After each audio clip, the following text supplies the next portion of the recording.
लाडकी बहीण योजनेची ई-के-वाय-सी खरंच झाली आहे का? तर याचा स्टेटस तुम्ही कसा चेक करणार?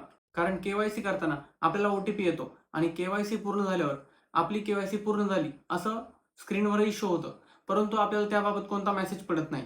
तर हीच के-वाय-सी आपली झाली आहे की नाही हे कसं चेक करायचं ते आज आपण आजच्या व्हिडिओमध्ये पाहणार आहोत. तर लाडक्या बहिणीची के-वाय-सी चेक करण्यासाठी आपल्याला ladkibahin.gov.in या गव्हर्नमेंटच्या ऑफिशियल वेबसाईटला भेट द्यायची.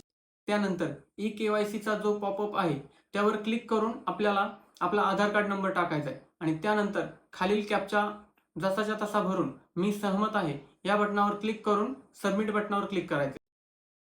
त्यानंतर तुम्हाला या आधार क्रमांकाची के-वाय-सी प्रक्रिया पूर्ण झाली आहे असा मेसेज किंवा अशी वॉर्निंग शो होत असेल तर तुमची के-वाय-सी प्रक्रिया पूर्ण झाली आहे आणि तुम्हाला यानंतरचे सर्व हप्ते वेळेत मिळत जातील. तर हा व्हिडिओ जास्तीत जास्त लाडक्या बहिणींना शेअर करा आणि अशाच नवनवीन अपडेटसाठी माहिती बाय मयूर या अकाउंटला फॉलो करा. धन्यवाद.